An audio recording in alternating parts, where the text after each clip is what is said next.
Hello students, हम पढ़ रहे हैं हमारा हिस्ट्री का third chapter Nazism and the rise of Hitler. तो आज हम पढ़ेंगे 3.2, पेज नंबर है हमारा 62 और टॉपिक है हमारा द रेशियल यूटोपिया। अब रेशियल यूटोपिया में हम यहाँ पर क्या पढ़ेंगे? रेशियल नस्लीय यूटोपिया मतलब जो कल्पना की थी इन्होंने, रेशियल समाज बनाने की जो कल्पना की थी ना, हम जैसा कि पहले पढ़ चुके हैं। किनको इन्होंने सबसे ऊपर वाली नस्ल किसे कहा था? जो जर्मन नॉर्डिक आर्यंस थे। और सबसे लोअर लिस्ट में किसको रखा था? ज्यूज़ को रखा था। और बाकियों को जो है उनके कलर के अकॉर्डिंग या उनके जो भी फीचर्स थे उसके अकॉर्डिंग उनके बीच में फिट कर दिया गया था। ठीक है। तो ये जो इनका मतलब कि एक काल्पनिक जो ये रेशियल बनाना चाहते, कम्युनिटी बनाना चाह रहे थे, उसके बारे में हम यहाँ पर पढ़ेंगे। Under the shadow of the war, जब लड़ाई चल रही थी, the Nazi proceeded to realise their murderous racial ideal genocide and war become two side of the same coin. अब यहाँ पर क्या बताया है इस पॉइंट के अंदर कि under the shadow of war, जब लड़ाई जिस समय चल रही थी, तो नाजी जो है वो क्या हो चुका था? वो एक मर्डरस, मतलब कि बहुत सारे मतलब लोगों को मारना, रेशियल आइडिया जो है अभी रेशियल कम्युनिटी बनानी है, जेनोसाइड होते मास्कर होते हैं ना, इसी टाइप से बहुत सारे लोगों को इकट्ठा करके एक ही जगह पे मार देना। और वॉर, ये जो सब चीज़ें क्या हो चुकी थी? एक ही सिक्के के दो पहलू हो चुके थे। Occupied Poland was divided up, जिसको पोलैंड को इन्होंने अपने कब्जे में ले लिया था, उसको डिवाइड कर दिया था। Much of the north western Poland was the next to the Germany, ज़्यादातर जो नॉर्थ वेस्टर्न पोलैंड का हिस्सा था वो जर्मनी के अंदर मिला लिया गया, कब्जा कर लिया गया था। पोल्स कौन थे? जो सिटीजन थे पोलैंड के, were force to leave their homes, उन्हें मजबूर किया गया कि वे छोड़ दें अपने होम्स को, उनकी जो प्रॉपर्टीज़ है। ठीक है। Behind to be occupied by the ethnic Germans broad in the form occupied Europe. अब यहाँ पे उनको मजबूर किया गया कि अपने घरों को छोड़ दो, अपनी प्रॉपर्टीज़ को छोड़ दो। और जो एथनिक जर्मन्स थे उनको वहाँ पर लाया गया, कहाँ से? जो यूरोप में यूरोप के कब्जे में जो रह रहे थे, वहाँ से उन जर्मन्स को लाकर वहाँ पर बसाया गया। पोल्स वर देन हर्डेड लाइक, अब ये जो पोल्स थे ये इधर उधर घूम रहे थे, जैसे कैटल्स जैसे घूमते हैं। In the other part call the general government, दूसरे हिस्से में मतलब ऐसे घूम रहे थे, पशु घूमते हैं ना, इस तरह से वो घूम रहे थे पोल्स जो थे, मतलब पोलैंड के जो सिटीजन्स थे, जिसको जब पोलैंड को कब्जे में ले लिया था ना जर्मनी ने, तो उसके बाद उनको कहा कि तुम यहाँ से छोड़ के चले जाओ अपनी प्रॉपर्टीज़ को, सबको। तो वो एनिमल्स की तरह घूम रहे थे। किस एरिया में? जनरल गवर्नमेंट का जो एरिया था। अभी जनरल गवर्नमेंट का जो एरिया था वो क्या है? The destination of all the undesirables of empire, ये उन लोगों का डेस्टिनेशन था, उन लोगों के रहने की जगह थी जहाँ पर कि अनडिज़ायरेबल को रखा जाता था। उस जगह को जनरल गवर्नमेंट यहाँ पर कहा गया है। तो ये आप समझ लेना कि जनरल गवर्नमेंट किस जगह का नाम है। ठीक है, जहाँ पर जितने भी अनडिज़ायरेबल जो लोग थे एम्पायर के रहते थे। Member of the polish intelligentsia were murdered in large numbers in order to keep the entire people intellectually and spiritually survival। अब जितने भी मेंबर थे पॉलिश इंटेलिजेंसिया के, उनको मार दिया गया बड़े लेवल पर, ताकि जो लोग हैं वो इंटेलेक्चुअली और स्पिरिचुअली वहाँ पर जो है सर्वाइव कर सकें। Polish childrens who looked like Aryans, अब जो पॉलिश बच्चे थे पोलैंड के, जो सिटीजन थे, उनके जो बच्चे थे जो कि दिखते थे आर्यन की तरह, मतलब जैसे हमने पढ़ा है ना नॉर्डिक जर्मन आर्यन, जिनकी नीली आँखें थी। ठीक है। और इस तरह से जो उनके फीचर्स थे, अगर वो उनसे मैच करते थे, वर फोर्सिबली स्नैच्ड होता है छीनना, उन्हें ज़बरदस्ती उनसे छीन लिया जाता था उनके बच्चों को। पॉलिश चिल्ड्रन थे ना जो, उनके पोल्स से उनके बच्चों को छीन लिया जाता था उनकी माँओं से।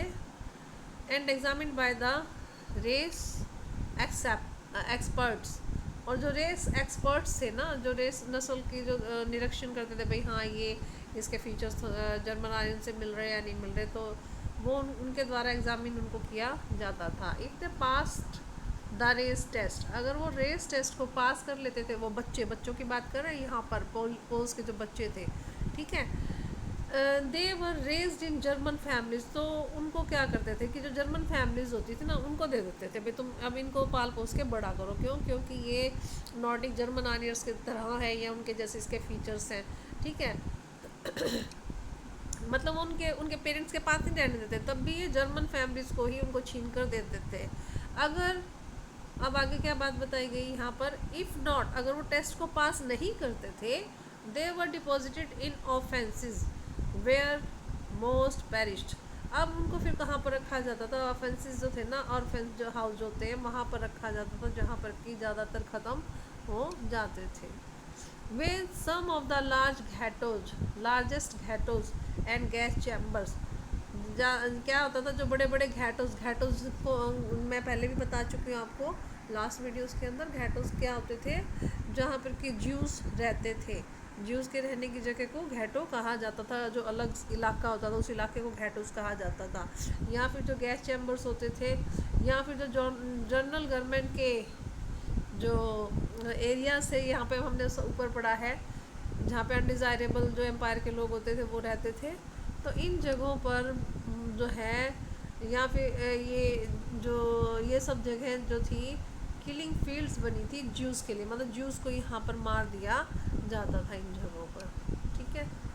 तो अब ये देखो यहाँ पर आपको एक पिक्चर भी दिखाई गई है। ये क्या है? ये ट्रेन है जिसमें कि भरकर अनडिज़ायरेबल्स को जो है गैस चैम्बर्स तक या कंसंट्रेशन कैंप्स तक जो है वो लेकर जाया जाता था। डेथ चैम्बर्स भी बोला गया है, इनको डिपोर्ट किया जाता था इनमें। अब यहाँ पे स्टेप्स टू डेथ आपका बताया गया है। क्या बताया इसके अंदर? सबसे पहला फर्स्ट स्टेप है निकालने का, ठीक है। ये 1933 से लेकर 1939 तक ये स्टेप्स उठाए गए थे। इसके अंदर क्या बात किया गया है कि 1935 में जो लॉ बनाए गए थे, न्यूरमबर्ग लॉज के अकॉर्डिंग जो सिटीजनशिप थी, इसके अंदर क्या लॉ था? नंबर 1 क्या बताया ना, ओनली पर्सन्स ऑफ जर्मन और रिलेटेड ब्लड वुड henceforth भी German citizen enjoy the protection of the German empire, कि सिर्फ जो जर्मन लोग हैं या उनसे रिलेटेड ब्लड के लोग हैं उन्हें ही जर्मन सिटीज़न बनाया जाएगा, और जो जर्मन एम्पायर है वो उसकी प्रोटेक्शन करेगा, ठीक है। ये तो हो गया फर्स्ट पॉइंट। अब सेकंड क्या था? Marriage between Jews and Germans were forbidden, जो शादी थी जर्मन्स के बीच में और जो ज्यूज़ के बीच में, उस पर अब रोक लगा दी गई थी। अब थर्ड पॉइंट क्या बता रहे हैं? Extra marital relation between the Jews German became crime, कि जो एक्स्ट्रा मैरिटल रिलेशन होते थे ज्यूज़ के जर्मन के बीच में वो अब क्राइम बन चुका था। फोर्थ पॉइंट क्या है? Jews were forbidden to fly the national flag, कि जो नेशनल फ्लैग है वो अब ज्यूज़ को फहराने से मना कर दिया था कि वो नेशनल फ्लैग को नहीं फहरा सकते। और दूसरे क्या मेजर्स इसमें इंक्लूड किए गए थे? बायकॉट द ज्यूज़ जैविश बिजनेस, जो जैविश बिजनेस है उसे बायकॉट किया गया। Expulsion of the government services, मतलब जो गवर्नमेंट सर्विसेज होती थी वहाँ से उनको हटा दिया गया। और इसके बाद force selling and confiscation of their property, ज़बरदस्ती उनकी जो प्रॉपर्टीज़ होती थी या तो उनको मजबूर करके उनसे बिकवाया या उन पर कब्जा कर लिया गया। अब यहाँ पर और क्या है नेक्स्ट आपका देखते हैं। सेकंड स्टेज क्या थी? घेटोइजेशन, घेटोज़ के अंदर भेजना, जो हमने पढ़ चुके हैं। ज्यूज़ को जो भेजा जाता था घेटो के अंदर, वो टाइम पीरियड कब का था? 1940 से लेकर 1944 तक का था। इसके अंदर क्या था कि उनके बीच में you have no right to live among us, उनको ये कह दिया गया तुम्हें हमारे बीच में रहने का कोई राइट नहीं है, ठीक है। तो ऐसा उनको कह दिया गया था।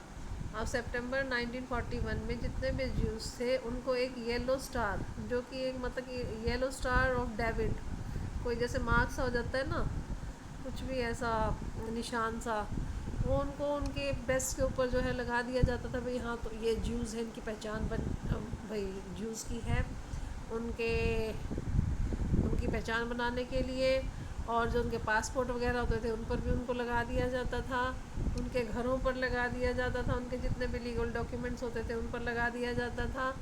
They were kept to the Jewish houses in Germany, जो ज्यूज़ के हाउस होते थे जर्मनी में उनको उसमें रखा जाता था। एंड इन घैटोज या फिर घैटोज के अंदर रखा जाता था। लाइक लॉर्ड्स, कहाँ कहाँ पर होते थे घैटोज?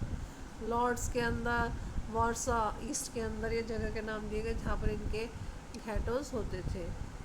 These become size of the extreme misery and poverty, इनके साइज़ बहुत ही छोटे होते थे और यहाँ पर बहुत ज़्यादा गरीबी होती थी। Jews had to surrender all their wealth before they enter a ghetto, जो ज्यूज होते थे उन्हें सारी की सारी जितनी भी उनकी संपत्ति होती थी वो सरेंडर करनी होती थी जब वो एंटर करते थे घैटोज के अंदर। Soon the ghettos were brimming with hunger, starvation and disease due to the deprivation of poor hygiene। और जल्द ही जो यहाँ पर घैटोस थे उसके अंदर गरीबी, भूखमरी और हंगर, भूख जो है, ये सब बीमारियाँ ये सब आ गई। किसकी वजह से? पुअर हाइजीन की वजह से। अब थर्ड स्टेप यहाँ पर इनहेलेशन 1941 ऑनवर्ड, 1941 के बाद की यहाँ पर जो है स्टोरी में बताई गई है कि इनका इस प्रकार से जीने का अधिकार जो था वो भी छीन लिया गया था इनसे। You have no right to live. अब यहाँ देखो ये पिक्चर्स है, killed while the trying to escape, अगर कोई भागने की कोशिश करता तो उसको मार दिया जाता था कॉन्सेंट्रेशन कैंप के अंदर से, ठीक है। And close with the live wire, जो वायर्स वगैरह होती थी उसके अंदर। यहाँ पे हैं कपड़े वगैरह रखे हुए हैं बाहर गैस चैम्बर्स के, ठीक है। तो ये देखो यहाँ पर इनके जो हैं पिक्चर के अंदर आपको बुक में बहुत आसानी से देख सकते हो, शूज़ रखे हुए हैं इधर साइड में, कितने सारे ढेर के ढेर, ठीक है। ये कॉन्सेंट्रेशन कैंप्स हैं। और तो इस प्रकार से इसके अंदर जो है दिखाया गया है कि किस प्रकार से जो डेथ है वो इनको दी जाती थी। तो आप इनको अच्छे से पढ़ के देख लेना, आज इतना ही करेंगे, ठीक है। और फोर्थ मॉड्यूल अब आपका शुरू हो जाएगा, उसको हम कल शुरू करेंगे, youth in the Nazi Germany. अगर यहाँ तक किसी की कोई प्रॉब्लम है तो मुझसे डिस्कस कर लेना। Thank you.